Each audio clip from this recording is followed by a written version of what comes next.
محمد رسول الله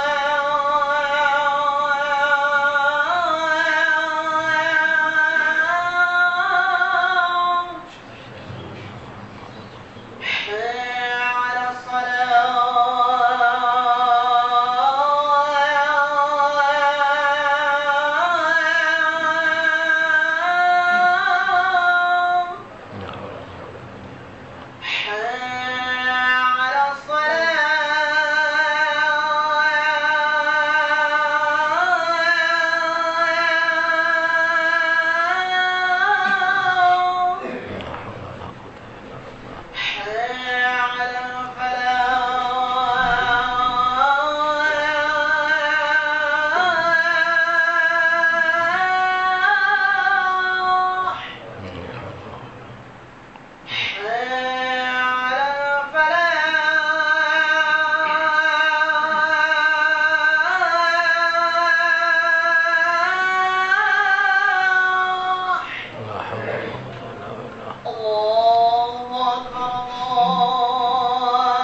إبراهيم وعلى آل إبراهيم اللهم بارك على محمد وعلى آل محمد إبراهيم وعلى آل اللهم رب هذه الذات التامة والصلاة القائمة آت محمدا الوسيلة والفضيلة وبعثه مقاما محمودا الذي وعده رضيت بالله ربا وبالإسلام دينا وبمحمد.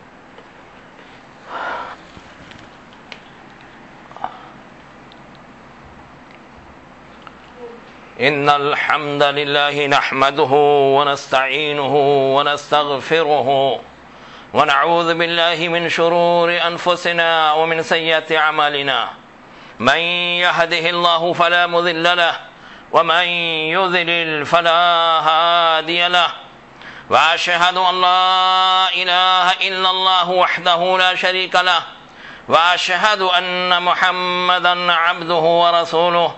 أما بعد فإن خير الحديث كتاب الله وخير الهدي هدي محمد صلى الله عليه وسلم وشر الأمور محدثاتها وكل محدثة بدعة وكل بدعة ضلالة وكل ضلالة في النار. فأعوذ بالله السميع العليم من الشيطان الرجيم. يقول الله سبحانه وتعالى في كتابه الكريم يوصيكم الله في أولادكم للذكر مثل حظ الأنثيين. برادران اسلام، اللہ جل شانہ کا بڑا ہی فضل و کرم ہے اور اس کا بہت ہی عظیم احسان ہے کہ اس نے ہم کو اور آپ کو ایمان اور اسلام کی دولت عطا فرمائی. کیونکہ اگر ہمیں ایمان کی یہ دولت نہ ملتی تو آج دنیا کی جیسے بہت ساری قومیں بھٹک رہی ہیں کفر و شرک چروں میں، وہی انجام ہمارا بھی ہوتا. اور پھر آخرت میں جب ہمارے پاس ایمان کی دولت نہیں ہوتی، اسلام کی دولت نہیں ہوتی، تو پھر ہمارا انجام بہت برا ہوتا، جہنمیوں کی شکل میں ہوتا.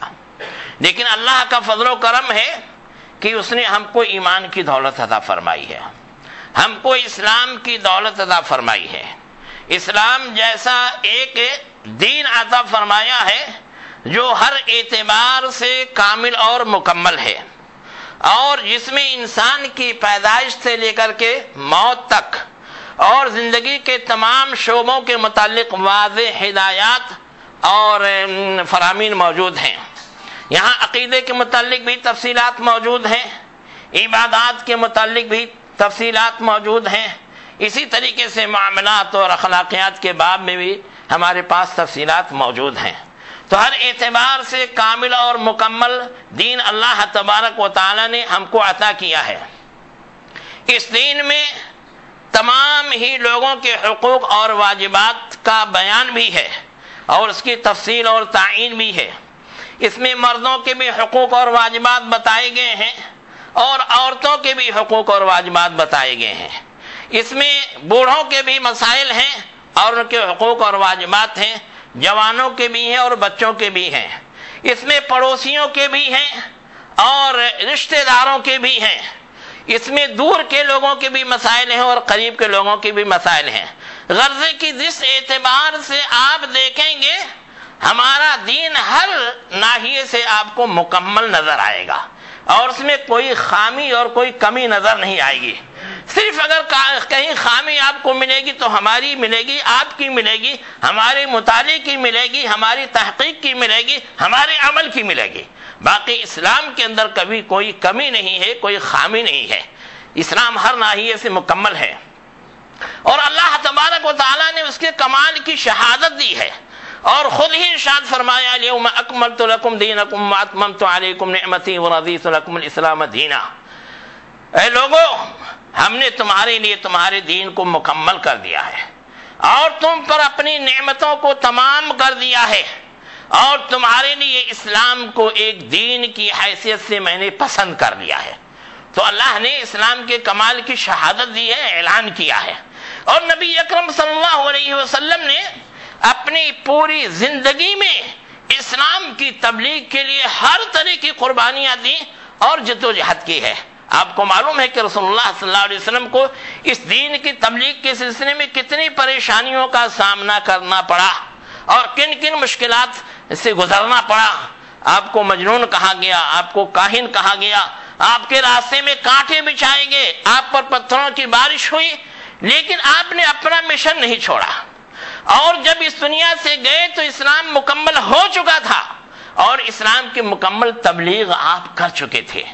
آپ نے صحابہ کرام کے درمیان میں فرمایا الا هل بلغت الا هل بلغت الا هل بلغت، لوگوں بتاؤ کیا میں نے دعوت و تبلیغ کا کام ادا کر دیا ہے؟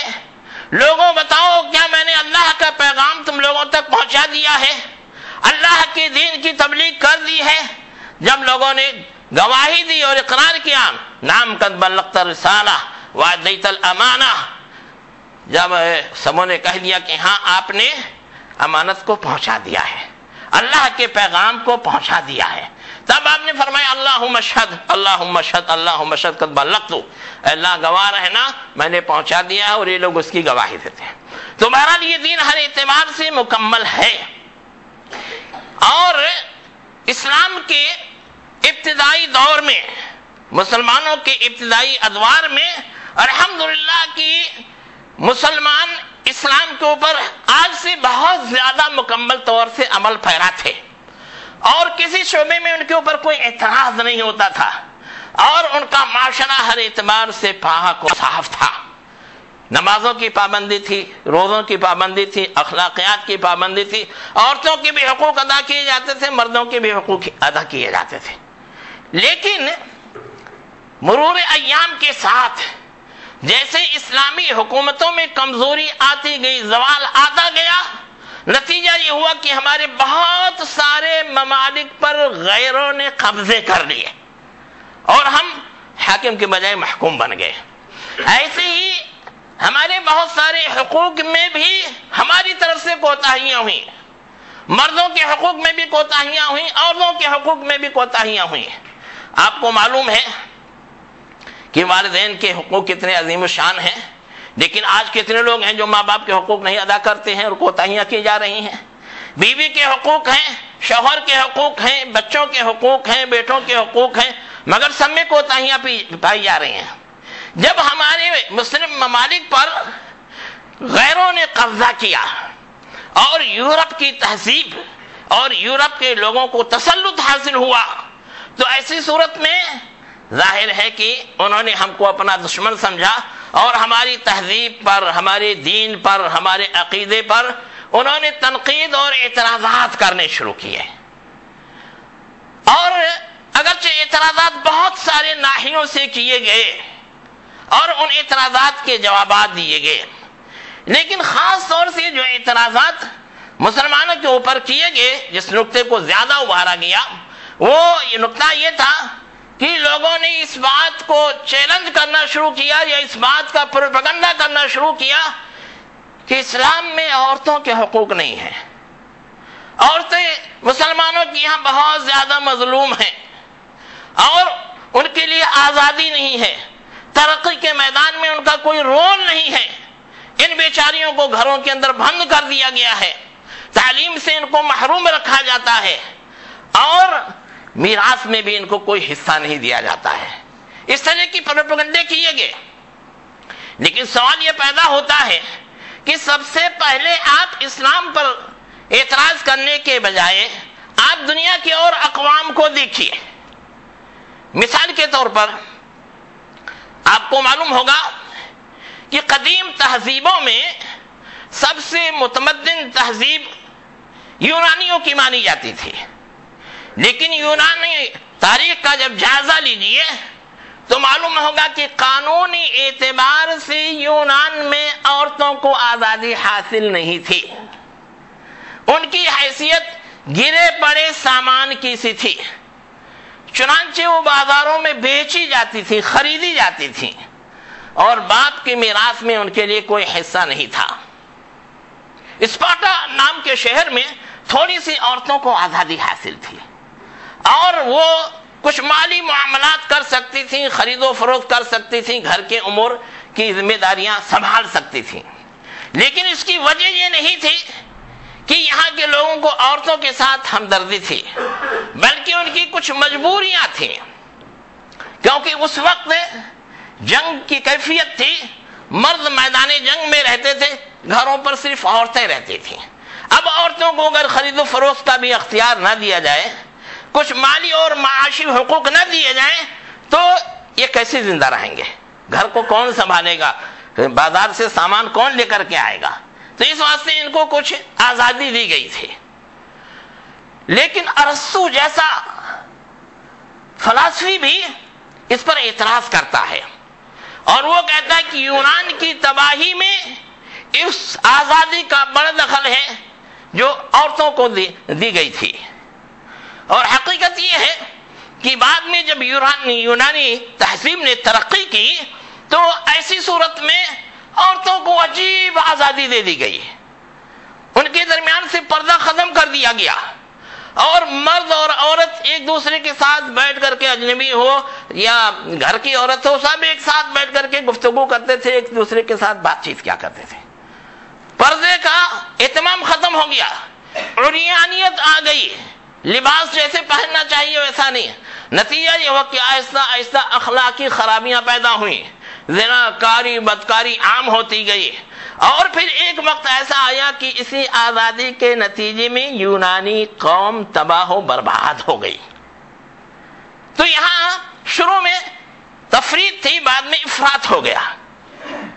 اس طریقے سے جو بھی چیز افراط و تفریط کا شکار ہوتی ہے وہ برباد ہو جاتی ہے، تباہی کا شکار ہو جاتی ہے. اور آگے بڑھیے، چین کے اندر عورتوں کو بچیاں جب پیدا ہوتی تھیں تو افلاس کے ڈر سے قتل کر دیا جاتا تھا. افلاس کے ڈر سے قتل کر دیا جاتا تھا. اور عربوں کا جو حال تھا عورتوں کے سلسلے میں، بچیوں کے سلسلے میں، آپ بارہا سن چکے ہوں گے. قرآن نے معمولی سا ان کا نقشہ کھینچا ہے، وَإِذَا بُشِّرَ أَحَدُهُم بِالْأُنثىٰ ظَلَّ وَجْهُهُ مُسْوَدًّا وَهُوَ كَظِيمٌ يَتَوَارَىٰ مِنَ الْقَوْمِ. جب کسی کو یہ خوشخبری دی جاتی تھی کہ تمہارے گھر بچی پیدا ہوئی ہے تو اس کا چہرہ سیاہ پڑ جاتا تھا اور لوگوں سے چھپا چھپا پھرتا تھا اور یہ سوچتا تھا کہ کیا کریں، اس بچی کو لے جا کے مٹی میں دفن کر دیں یا ذلت کے ساتھ اس کو زندہ رکھیں. یہ بچیوں کی حالت تھی کہ ان کی پیدائش کی خبر سن کر کے باپ کا چہرہ سیاہ پڑ جاتا تھا، پریشان ہو جاتا تھا، لوگوں کے مجمع میں جانے سے کتراتا تھا. کیسے منہ دکھائیں گے لوگوں کے سامنے؟ کیا وجہ تھی؟ دو قسم کے وجہ تھے. کچھ تو لڑکیوں کی وقات نہیں تھی، یہ ذہنوں میں تصور تھا کہ بلا وجہ ان کو ہم لوگ کھلاتے پلاتے ہیں، محنت کرتی ہیں، دوسرے کے گھر چلی جاتی ہیں؟ ہماری محنت کا، ہمارے خرچے کا ہم کو کوئی پھل نہیں ملتا۔ ایک بات یہ بھی تھی کہ ان کے یہاں بے جا غیرت تھی، ان کو یہ خطرہ رہتا تھا کہ میری بچی بڑی ہو گئی تو کسی کے ساتھ اس کی شادی کرنی پڑے گی، تو ہمارے لڑکے اس کے سالے بن جائیں گے اور ہم اس کے سسر بن جائیں گے، تو لوگ ہم کو سالہ سسر کہیں گے۔ اس قسم کے ہوتے، آج بھی افسوس کے ساتھ کہنا پڑتا ہے کہ ہمارے سماج میں سالہ ایک گالی بن گئی ہے، سسر ایک گالی بن گئی ہے۔ حالانکہ اسلامی نقطۂ نظر سے نہ سالہ گالی ہے نہ سسر گالی ہے، ایک یہ نہایت ہی معزز رشتہ ہے۔ اور رسول اللہ صلی اللہ علیہ وسلم نے فرمایا کہ سب سے زیادہ جس چیز پر آدمی کی عزت کی جائے وہ اس کی بیٹی اور بہن ہے۔ یعنی کسی نے اپنی بیٹی آپ کے زوجیت میں دے دی ہے تو آپ اس کے سسر تو ہوئے، لیکن یہ تکریم کا باعث ہے، یہ تذلیل اور بے عزتی کی وجہ نہیں ہے۔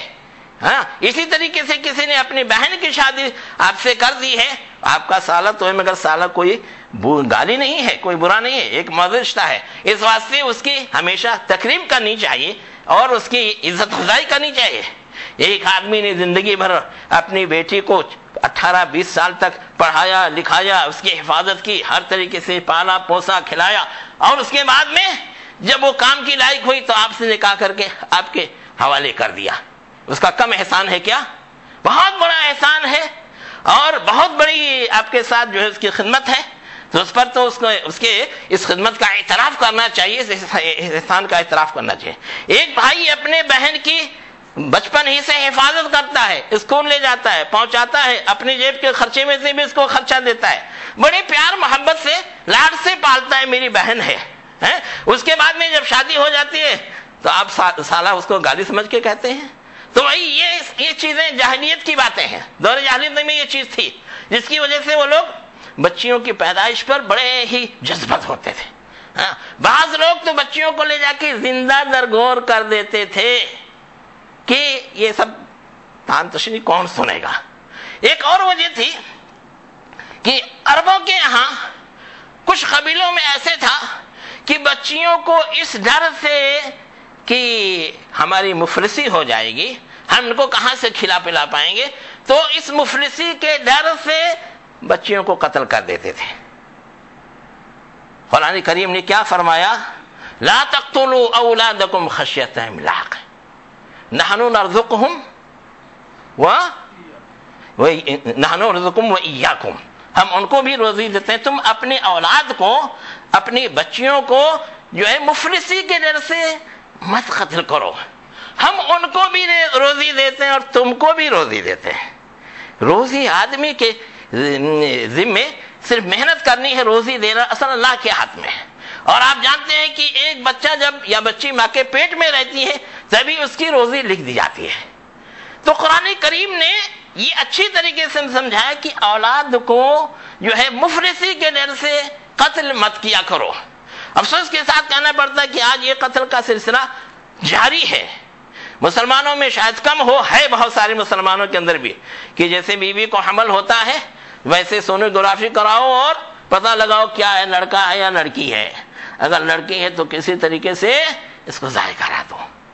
یہ چل رہا ہے۔ دوسری قوموں میں بہت، کئی صوبوں کے بارے میں تو ایسی رپورٹیں ہیں کہ آج لڑکوں کی تعداد کم ہو گئی ہے، لڑکیوں کی تعداد زیادہ ہو گئی ہے۔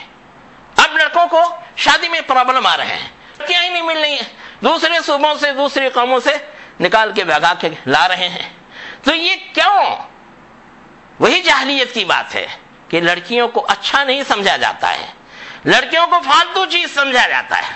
قرآن کریم نے آ کے شریعت اسلامیہ نے آ کر کے لڑکیوں کو وقار عطا فرمایا اور اس قسم کے قتل سے منع فرمایا اور کہہ دیا لا تقتلوا اولادکم خشیۃ املاق، تم اپنی بچیوں کو، اپنی اولاد کو فقر و فاقہ کے ڈر سے اور مفلسی کے ڈر سے قتل مت کرو، ہم ان کو بھی روزی دیتے ہیں اور تم کو بھی روزی دیتے ہیں، پہلے ان کو کہا پھر تم کو روزی دیتے ہیں۔ تو یہ کہہ دیا اور کہہ دیا وَإِذَا الْمَوْءُودَةُ سُئِلَتْ بِأَيِّ ذَنبٍ قُتِلَتْ، یاد کرو اس دن کو جب یہ زندہ درگور کی گئی لڑکی سے پوچھا جائے گا تمہاری کیا غلطی تھی، تمہارے باپ نے، تمہارے بھائی نے تمہارے جو ہے باپ نے قتل کر دیا تھا. یہ پوچھا جائے گا. ظاہر ہے کہ لڑکی کی کیا غلطی ہے؟ پیٹ کے حمل میں جو بچی ہے اس کی کیا غلطی ہے؟ چھوٹی سی منی بچی بھی جو چل رہی ہے اس کو لے جا کے گڈھے میں دفن کرائے زندہ، یا مار کے دفن کرائے، یا ولادت کے وقت ڈلیوری کے وقت ہی نرس سے کہہ دیا ذرا اس کا کام تمام کر دینا، کون اس کو پالے گا؟ تم کو 100 روپیہ، 50 روپیہ، 500 روپیہ، 1000 روپیہ دیں گے. تو یہ پوچھا جائے گا کہ اس بچی کو کیوں قتل کیا گیا تھا، اس کا جرم کیا تھا، اس کی غلطی کیا تھی. تو بھائیو، اسلام نے تو لڑکیوں کو، عورتوں کو بڑے حقوق دیے ہیں. آپ جانتے ہیں حقوق کی بہت ساری قسمیں ہیں. ایمان کے سلسلے میں دیکھیے، مردوں میں اور عورتوں میں، لڑکوں اور لڑکیوں میں کوئی فرق نہیں ہے. جہاں مومنین کا تذکرہ ہے وہی مومنات کا تذکرہ ہے، جہاں مسلمین کا تذکرہ ہے وہی مسلمات کا تذکرہ ہے، جہاں مقیمین الصلاۃ ہے وہی مقیمات الصلاۃ بھی ہے، جہاں صائمین ہے وہی صائمات بھی ہے. اور آپ جانتے ہیں کہ 5 وقت کی فرض نمازیں صرف مردوں پر فرض ہیں. کیا؟ مردوں پر بھی فرض ہیں اور عورتوں بھی فرض ہیں. نفلی نمازوں کی جو بھی فضیلت ہے وہ دونوں کے لیے ہے. رمضان کے روزے مردوں کے لیے بھی عورتوں کے لیے بھی ہیں. اسی طریقے سے چاہے زکوٰۃ ہو، اگر نصاب کو پہنچ گیا ہے، اولان حول ہو گیا، چاہے عورت کے پاس ہو مال ہو چاہے مرد کے پاس ہو، دونوں کے اوپر زکوٰۃ فرض ہے. حج دونوں کے اوپر فرض ہے. اس طریقے سے تمام عبادتوں میں مرد اور عورت دونوں شریک ہیں.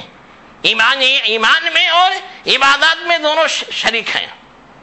شادی کے معاملے میں دیکھ لیجئے، شادی میں جیسے لڑکے کی اجازت ضروری ہے ویسے لڑکی کی اجازت بھی ضروری ہے. جیسے مرد کی اجازت ضروری ہے ویسے عورتوں کی بھی اجازت ضروری ہے.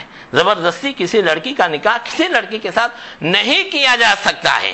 کسی نے ایسا کیا اور لڑکی نے یا عورت نے شکایت حاکم وقت کے پاس کی تو ایسی صورت میں اس کی بنا پر اس نکاح کو کینسل کیا جا سکتا ہے. رسول اللہ صلی اللہ علیہ وسلم نے ایسا کر کے دکھایا ہے. تو بھائیو، یہ سب چیزیں ہیں. اور معاملات میں دیکھیے، عورت مال کے مالک بن سکتی کہ نہیں مالک بن سکتی ہے؟ جیسے مرد مال کا مالک بن سکتا ہے ایسے عورتیں بھی مال کی مالک بن سکتی ہیں. عورتوں کو مال ملتا ہے، بہت جگہ سے ملتا ہے. آپ جانتے ہوں گے کہ جب اس کی شادی ہوتی ہے تو اس کو ایک مہر ملتا ہے، کچھ ہدیے تحفے ملتے ہیں. بہت ساری عورتیں کچھ کاروبار بھی کر لیتی ہیں، کما بھی لیتی ہیں اس طریقے سے، تو وہ مالک بنتی ہیں اور ملکیت کا انہیں حق حاصل ہے، کاروبار کا انہیں حق حاصل ہے. اسی طریقے سے مردوں کو بھی حق حاصل ہے. اور آگے چلیے تو جس میدان میں بھی آپ دیکھیں گے وہ مرد اور عورت دونوں کو حاصل ہیں.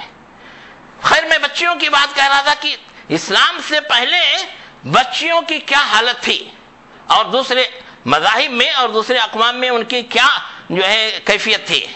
اسلام نے آ کر کے کس طریقے سے مسلمانوں کو یہ سکھایا کہ یہ عورتیں، یہ بچیاں تمہاری رحمت نہیں ہیں، یہ تمہارے لیے رحمت ہیں. رسول اکرم صلی اللہ علیہ وسلم نے فرمایا کہ جس نے بھی 2 بچیوں کی پرورش کی تو وہ میرے ساتھ جنت میں اس طریقے سے جائے گا.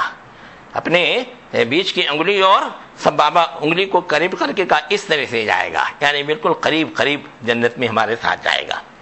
ایک اور حدیث میں رسول اللہ صلی اللہ علیہ وسلم نے فرمایا من ابتلی بشیء من هذه البنات، جو ان بچیوں میں سے کسی کے ساتھ آزمایا گیا، یعنی اس کو یہ بچیاں دی گئیں، فاحسن الیہن، پھر ان کے ساتھ اس نے اچھا سلوک کیا، ان کے ساتھ اس نے اچھا سلوک کیا، کننا سترا لہ من النار یوم القیامہ، تو یہ بچیاں قیامت کے دن اس کے لیے جہنم کے آگ سے روک بن جائیں گی، یہ جہنم میں ان کو نہیں جانے دیں گی، ان کو بچائیں گی. یہ عبادت ہے. ایک حدیث میں رسول اللہ صلی اللہ علیہ وسلم نے فرمایا جس کے پاس 2 لونڈیاں ہوں، جس کے پاس 2 لونڈیاں ہوں اور پھر ان کو اچھی طریقے سے کھلائے، اچھے طریقے سے ان کی تعلیم و تربیت کرے، پھر ان کو آزاد کر کے ان کے ساتھ شادی کر لے تو ایسی صورت میں اس کو ڈبل ثواب ملے گا. ایسی صورت میں اس کو ڈبل. اب بتاؤ، ایک لونڈی کی تعلیم و تربیت اور پھر آزاد کر کے اسے شادی کرنے کا یہ ثواب اگر ہے تو ایک آزاد بچی اپنی بچی کو پڑھانے لکھانے تعلیم و تربیت کے بعد میں اچھی جگہ شادی کر دینے کا کتنا اجر و ثواب ہوگا.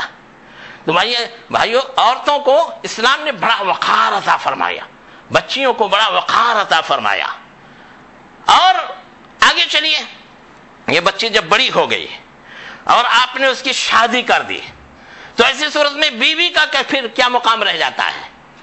بیوی کا مقام یہ رہ جاتا ہے کہ اللہ تبارک و تعالیٰ نے فرمایا وعاشروہن بالمعروف فإن کرہتموہن فعسى ان تکرہوا شیئا ویجعل اللہ فیہ خیرا کثیرا. عورتوں کے ساتھ نہایت ہی اچھا سلوک کرو اور معروف طریقے سے ان کے ساتھ زندگی گزارو. اگر کوئی بیوی تمہیں پسند نہیں ہے تو سنو کہ کبھی ایک چیز کو ناپسند کرتے ہو مگر اسی میں اللہ تعالی نے تمہارے لیے بہت سا خیر بنا کے رکھا ہے. تو ہماری پسند صرف نہیں ہونی چاہیے، یہ بھی دیکھنا چاہیے کہ اللہ نے ہماری قسمت میں یہی لکھا تھا اور اس قسم کی بیوی ہم کو مل گئی، تھوڑی شکل و صورت میں کم صحیح، لیکن ہو سکتا ہے کہ اس کے اندر اور دوسری بہت ساری خوبیاں ہوں اور اس میں خیر کثیر اللہ نے ہمارے لیے رکھا ہو سکتا ہے اسی بیوی سے ہم کو اللہ تعالیٰ نہایت اچھے ذہین فتین پڑھنے لکھنے والے عالم فاضل اور اعلیٰ درجے تک پہنچنے والے اولاد اللہ تعالیٰ ان کے ذریعے سے عطا کر دے. ہمارے گھر کے معاملات کو وہ سدھار لے، مالی حالت میں ہماری کچھ مدد کر دے.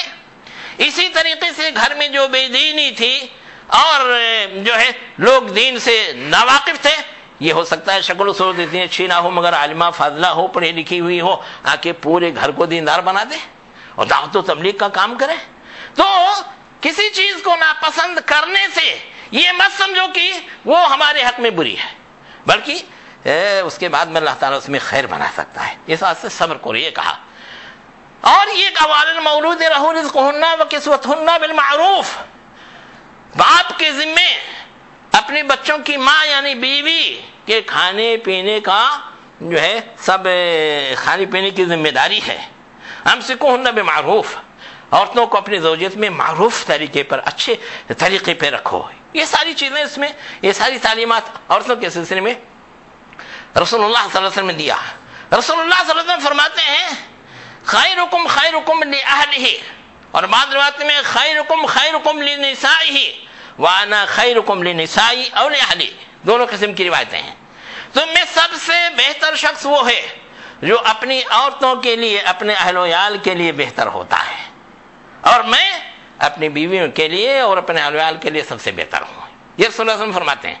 بہت سارے لوگ ایسے ہوتے ہیں کہ باہر تو ماشاءاللہ بڑے اخلاق والے، بڑے محبت اور نرمی سے تہذیب کے ساتھ گفتگو کرنے والے ہوتے ہیں، لوگوں کے ساتھ بڑا اچھا سلوک ہوتا ہے، لیکن گھر میں جب آتے ہیں بیوی بچوں سے ان کا معاملہ ہوتا ہے تو ایسے نظر آتے ہیں جیسے وہ انسان ہے ہی نہیں، تو کوئی دوسرا انسان ہے. گالی گلوچ، سخت کلامی، غصہ اور اس بدتہذیبی کے انداز کی ان کی ساری باتیں ہوتی ہیں، ان کے سارے معاملات رہتے ہیں. تو رسول اللہ صلی اللہ علیہ وسلم فرماتے ہیں سنو، تم میں سب سے اچھا سب سے بہتر آدمی وہ ہے جو اپنے گھر والوں کے لیے اپنی بیوی بچوں کے لیے سب سے بہتر ہو، اور میں اپنے بیوی بچوں کے لیے سب سے زیادہ بہتر ہوں. عورتوں کو تو ہمارا لباس قرار دیا، ہن لباس لکم وانتم لباس لہن، یہ بیویاں تمہارے لیے لباس ہیں اور تم ان کے لیے لباس ہو.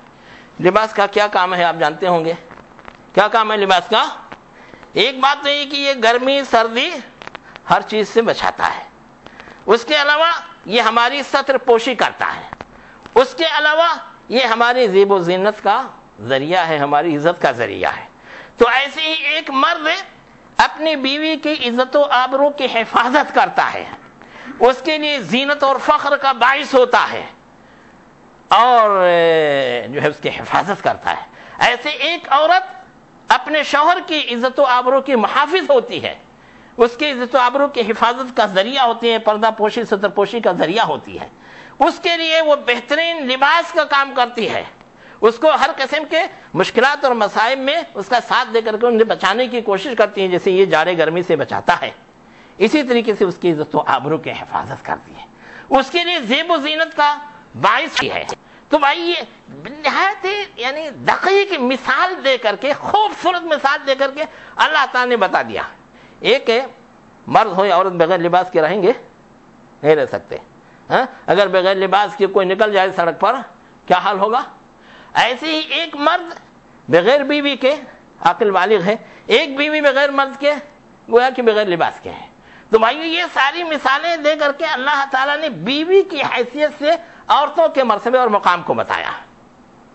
ماں کی حیثیت میں جب ہو جاتی ہے ایک عورت تو اس کا مرتبہ اور زیادہ بلند ہو جاتا ہے. ایسی صورت میں تو ماں کے قدموں کی نیچے جنت ہے. وَقَضَىٰ رَبُّكَ أَلَّا تَعْبُدُوا إِلَّا إِيَّاهُ بِالْوَالِدَيْنِ إِحْسَانًا. اللہ تعالیٰ کا حکم ہے کہ صرف اللہ کی عبادت کرو اور اپنے والدین کے ساتھ حسن سلوک کرو. ایک مرتبہ ایک صحابی آتے ہیں اور رسول اللہ صلی اللہ علیہ وسلم سے پوچھتے ہیں اے اللہ کے رسول ہمارے حسن سلوک کا سب سے زیادہ حقدار کون ہے؟ تو رسول اللہ صلی اللہ علیہ وسلم کیا فرماتے ہیں؟ رسول اللہ صلی اللہ علیہ وسلم فرماتے ہیں کہ تمہاری ماں. پھر پوچھتے ہیں اس کے بعد میں، پھر آپ فرماتے ہیں تمہاری ماں. پھر پوچھتے ہیں اس کے بعد میں، آپ پھر فرماتے ہیں تمہاری ماں. اس کے بعد میں پوچھتے ہیں پھر کون؟ تب کہتے ہیں تمہارے والد. ماں کی حیثیت سے اتنا مقام ہے، ماں کی حیثیت سے عورت کا اتنا بڑا مقام ہے. خیر جس اعتبار سے آپ دیکھیے اسلام نے عورتوں کو بڑے حقوق عطا کیے ہیں. اب آئیے ذرا سے دیکھتے ہیں کہ میراث میں بھی کیا اسلام نے دوسری اقوام کی بنسبت اور اسلام نے دوسرے ادیان کی بنسبت کچھ عورتوں کے ساتھ اچھا سلوک کیا ہے.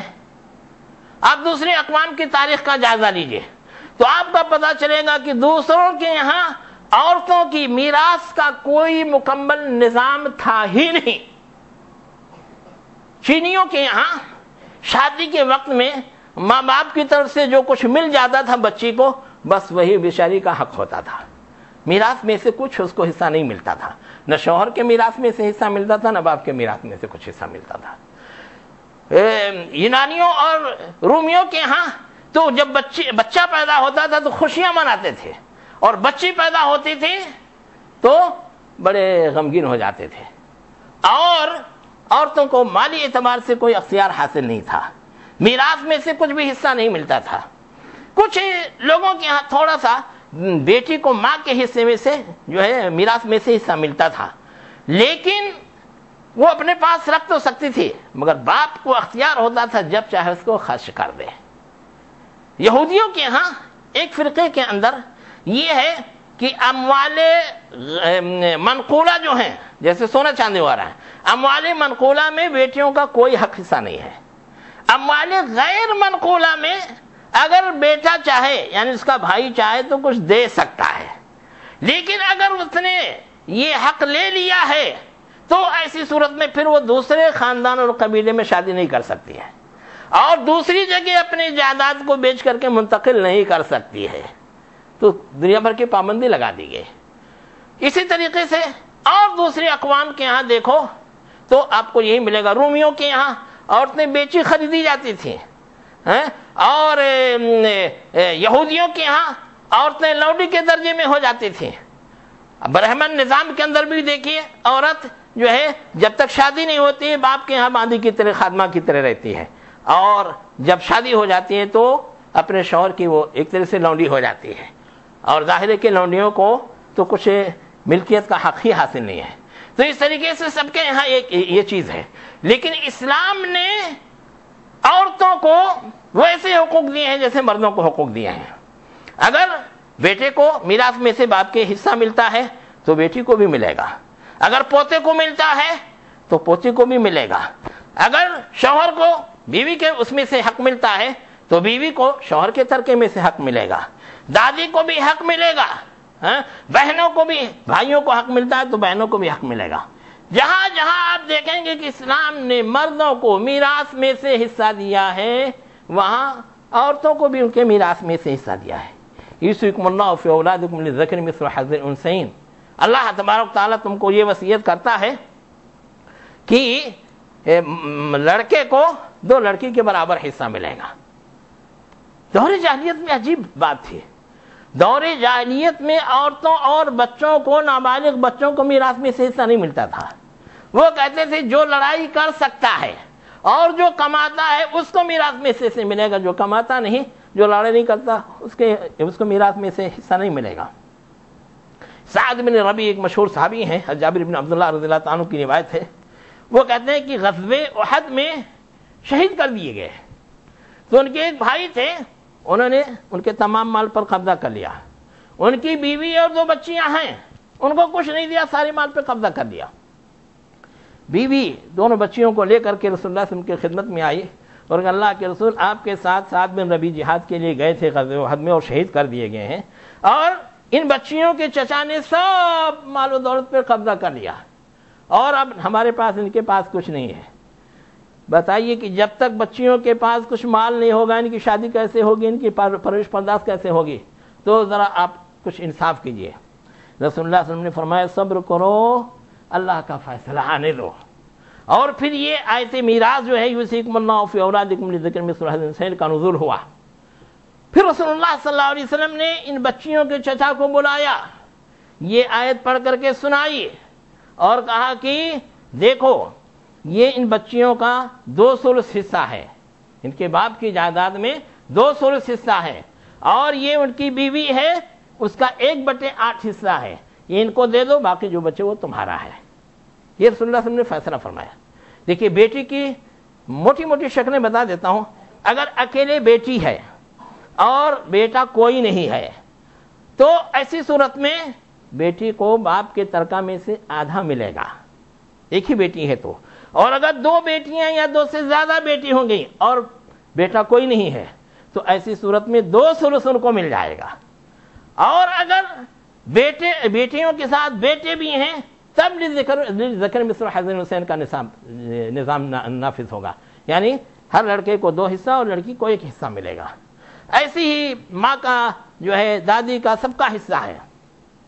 کئی لوگ یہ کہتے ہیں کہ بھئی آپ نے جو نظام بتایا ہے, اسلامی شریعت نے جو نظام بتایا ہے, اس نظام سے تو ایسا معلوم ہوتا ہے کہ لڑکوں کو لڑکیوں کے دگنا دیا جاتا ہے اور لڑکیوں کو لڑکوں کے آدھا ہی دیا جاتا ہے. یہ بات تو بھائی اچھی نہیں ہوئی, یہ تو عورتوں کے ساتھ لڑکیوں کے ساتھ ظلم ہے کہ لذکر مثل حظ الانثیین. میں کہتا ہوں کہ یہ اعتراض کرنے سے پہلے دوسرے اقوام کے نظام میراث کو دیکھو. ان کے یہاں تو کچھ بھی بہت اس میں تو لڑکیوں کو کچھ بھی ملتا ہی نہیں ہے, اور جن کے یہاں ملتا ہے ان کے یہاں کوئی نظام نہیں ہے. آپ کے یہاں شریعت نے ایک نظام دیا ہے, اور جب بھی کسی کا کوئی مسئلہ ہو تو مفتی کے پاس جو فرائض کا ماہر اس کے پاس لے کر کے معلوم کر لے کہ کتنا لڑکے کو ملے گا, کتنی لڑکی کو ملے گا, کتنے بیوی کو ملے گا, کتنے دادی کو ملے گا, کس کو کتنا ملے گا. یہ نظام موجود ہے. باقی بات یہ رہی جو یہ کہتے ہیں کہ بھئی لڑکیوں کو لڑکوں کے آدھا کیوں دیا جاتا ہے, تو اصل میں جو لوگ اعتراض کرتے ہیں وہ خالی رشتہ دیکھتے ہیں کہ یہ باپ کی بیٹی ہے, باپ کا بیٹا ہے.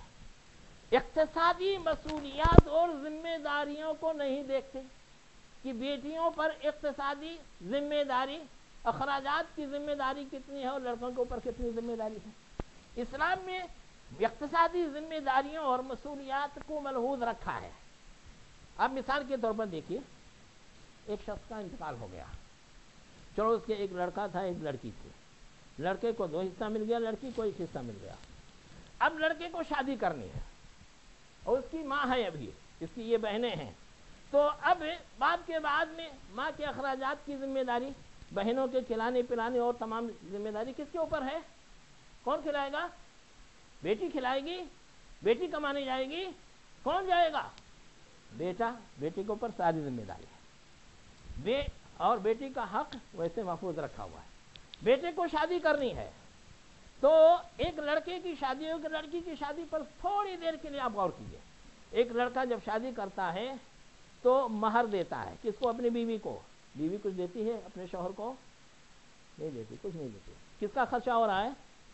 بیٹے کا خرچہ ہو رہا ہے, مرد کا خرچہ ہو رہا ہے. اپنی بیوی کو وہ ایک مہر دیتا ہے. بیوی کو یہ مہر ملتا ہے, بیوی کچھ دیتی نہیں ہے. ادھر میراث سے بھی حصہ ملا, ادھر شادی ہوئی تو مہر میں بھی ایک حصہ مل گیا. اس کے بعد میں شادی ہو گئی, جس لڑکی کی شادی ہوئی اس کے اوپر کوئی ذمہ داری نہیں ہے. ادھر لڑکے کی شادی ہوگی, دوسرے روز ولیمہ کرے گا, کتنا پیسہ خرچہ ہوگا اکرم بھائی سے پوچھو. اس طریقے سے جو ہے خرچہ ہوتا ہے. اس کے بعد میں پھر یہ بیوی لے کر کے آیا ہے تو اب اس کے ساتھ رہنے کے لیے گھر چاہیے، کمرہ چاہیے. یہ گھر کون دے گا؟ لڑکا انتظام کرے گا کہ بیٹی؟ لڑکی؟ ظاہر ہے کہ لڑکا، لڑکے والے اس کا انتظام کریں گے. اسی طریقے سے اب بیوی آ گئی اپنے میکے سے سسرال میں شوہر کے پاس، اس کے کھانے کپڑے کا سب کا کون انتظام کرے گا؟ یہ شوہر انتظام کرے گا. بچے ہوئے کون ذمہ دار ہوگا؟ تو بیٹے کے اوپر یا لڑکے کے اوپر ذمہ داریاں ہی ذمہ داریاں، اخراجات ہی اخراجات ہیں، اخراجات ہی اخراجات. اور بیوی کے پاس، بیٹی کے پاس میراث ابا کا بھی ملا، ابھی ویسے رکھا ہوا ہے. شادی ہوئی، شوہر کی طرف سے جو ہے مہر ملا، وہ بھی ویسے رکھا ہوا ہے. شادی کے موقع پر ہدیے تحفے سب ملے، وہ بھی ایسے رکھا ہوا ہے. جو پیسے ملے اس نے کہیں لگا دیا، کچھ تجارت میں، کاروبار میں، ادھر سے بھی آمدنی ہو رہی. جب تک بچی تھی، شادی نہیں ہوئی تھی، اس کے خرچے کا ذمہ دار کون تھا؟ اس کے ابا تھے. شادی ہو گئی، اس کے خرچے کا ذمہ دار کون ہے؟ شوہر ہے. شادی کے بعد مان لو کہ بچے ہوئے اور شوہر کا انتقال ہو گیا، جوان لڑکے ہیں، ماں کی ذمہ داری کس کے اوپر ہے؟ نوجوان لڑکوں کے اوپر ہے. تو اس کے خرچے کے ذمہ دار تو ہمیشہ دوسرے مرد رہتے ہیں، چاہے باپ رہے، چاہے شوہر رہے، چاہے بیٹا رہے، چاہے بھائی رہے، کوئی بھی رہے، سب مردوں کے اوپر ہے. عورتوں کے پاس اخراجات ہیں ہی نہیں. تو اب اگر آپ کو ویسے ہی تقسیم کرنا ہو کہ ایک آدمی کے پاس دیکھیں یہ ضرورت ہے، یہ ضرورت ہے، یہ ضرورت ہے، ابھی اس کو اگر 50 لاکھ روپیہ ملے گا، 2 روز میں شادی بیاہ کرے گا، سب ختم ہو جائے گا. اس کو 25 لاکھ ملے گا، وہ سب ویسے محفوظ رہے گا. اور کچھ ملے گا تو آپ برابر دینے کی سفارش کریں گے، اس کو بھی 50 دے دو، اس کو بھی 50 دے دو، یہ سفارش کریں گے؟ آپ بتائیے.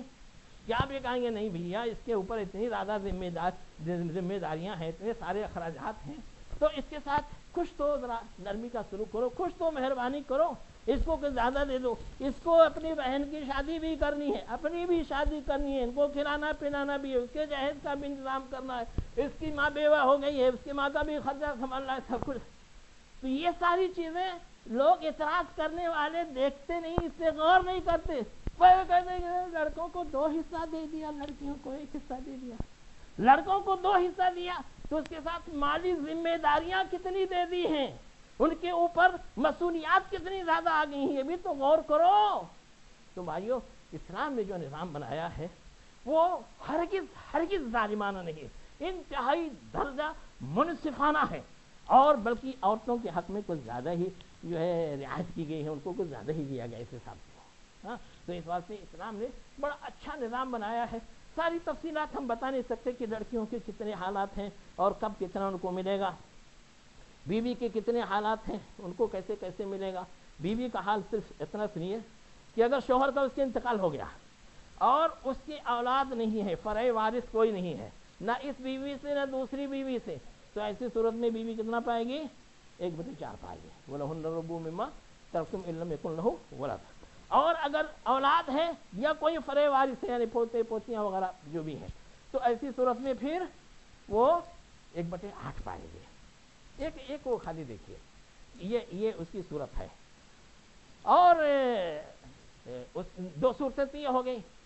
صورتحال یہ ہے کہ اگر شوہر کا انتقال ہوتا ہے، اس نے اپنی بیوی کو طلاق دے دی تھی، مرنے سے پہلے اپنی بیوی کو طلاق دے دی تھی، مگر طلاق رجعی تھی اور ابھی بیوی عدت میں ہے، تو سارے فقہائے کرام کہتے ہیں کہ اس مطلقہ بیوی کو بھی اس کے شوہر کی میراث میں سے حصہ ملے گا، کیونکہ یہ ابھی بالکل اس کی زوجیت سے خارج نہیں ہوئی ہے. ابھی شوہر رجوع کرنا چاہے تو صرف اتنا کہہ دیں میں نے تم سے رجوع کر لیا، اور اس کی بیوی پھر ہو جاتے ہیں، پھر سے نکاح پڑھانے کی کوئی ضرورت نہیں ہے. تو اس واسطے طلاق کے بعد میں بھی اگر شوہر کا عدت میں انتقال ہو جاتا ہے تو بیوی کو حق ملتا ہے. بعض فقہائے کرام نے تو یہاں تک کہہ دیا ہے کہ اگر طلاق بائن تھی، طلاق بائن تھی اور شوہر نے مرض الموت میں اپنی بیوی کو طلاق دی ہے، اور تحقیق کرنے پر یہ معلوم ہوا کہ شوہر کی نیت میں کچھ گڑبڑی تھی، اپنی بیوی کو اپنی میراث سے محروم کرنے کے لیے اس نے طلاق دی ہے، تو اگر عدت میں اس حالت میں بھی شوہر کا انتقال ہو گیا تو اس کی میراث میں سے حصہ دلائیں گے.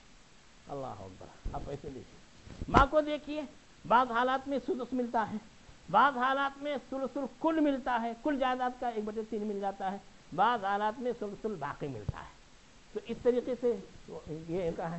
دادی کو بھی 1/6 ملتی ہے، 1/6 ملتی ہے۔ تو ابو بکر رضی اللہ عنہ کے زمانے میں ایک دادی آئی اور حضرت ابو بکر خلیفہ وقت ان سے کہا ابو بکر میرا بھی میرے پوتے کے میراث میں سے حصہ دلاؤ۔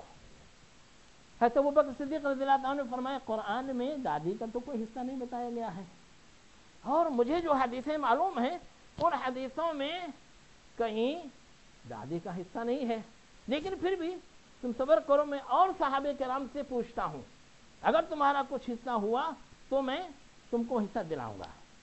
آپ نے پوچھا کہ بھئی دادی کو رسول اللہ صلی اللہ علیہ وسلم نے کچھ حصہ میراث میں سے پوتے کے دیا ہے، کسی کو معلوم ہو تو بتاؤ۔ تو مغیرہ بن شعبہ رضی اللہ عنہ کھڑے ہوئے اور نے کہا کہ میرے سامنے رسول اللہ صلی اللہ علیہ وسلم نے دادی کو 1/6 دلایا ہے۔ کچھ اور کوئی بھی گواہ ہے اور کسی نے سنا ہے اس کو؟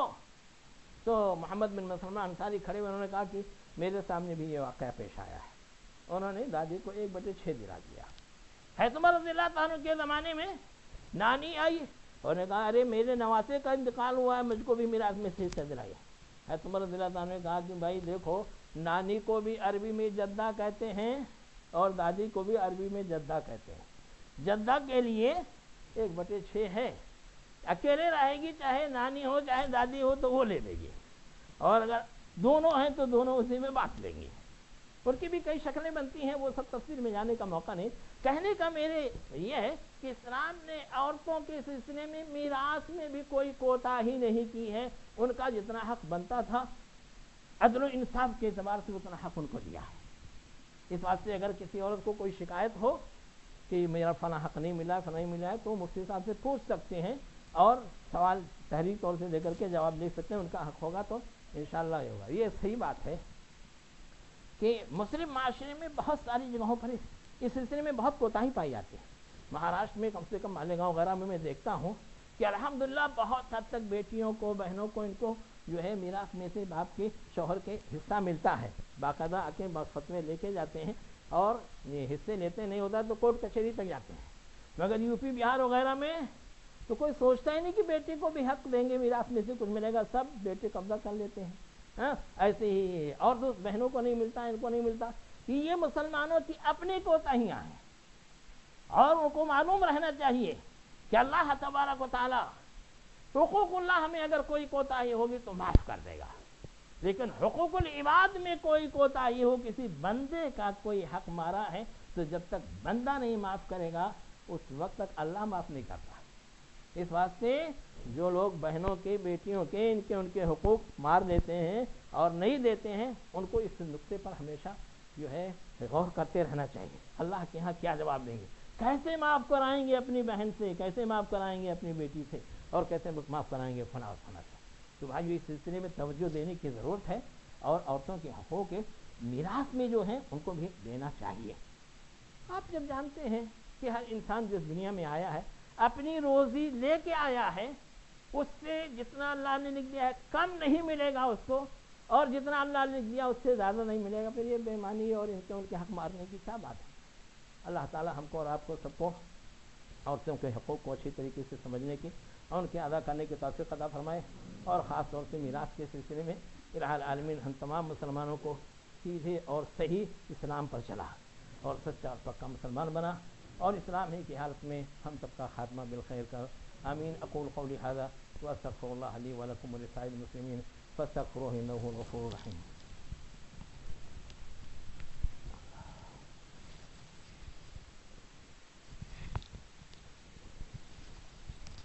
ان الحمد لله نحمده ونستعينه ونستغفره ونؤمن به ونتوكل عليه ونعوذ بالله من شرور انفسنا ومن سيئات اعمالنا، من يهده الله فلا مضل له ومن يضلل فلا هادي له، واشهد ان لا اله الا الله وحده لا شريك له، واشهد ان محمدا عبده ورسوله، اما بعد فان خير الحديث كتاب الله، وخير الهدي هدي محمد صلى الله عليه وسلم، وشر الامور محدثاتها، وكل محدثة بدعة، وكل بدعة ضلالة، وكل ضلالة في النار۔ فاعوذ بالله السميع العليم من الشيطان الرجيم۔ إن الله وملائكته يصلون على النبي يا أيها الذين آمنوا صلوا عليه وسلموا تسليما۔ اللهم صل على محمد وعلى آل محمد كما صليت على إبراهيم وعلى آل إبراهيم إنك حميد مجيد. اللهم بارك على محمد وعلى آل محمد كما باركت على إبراهيم وعلى آل إبراهيم إنك حميد مجيد. اللهم انصر الإسلام والمسلمين. اللهم انصر الإسلام والمسلمين. اللهم انصر الإسلام والمسلمين واخذل الكفر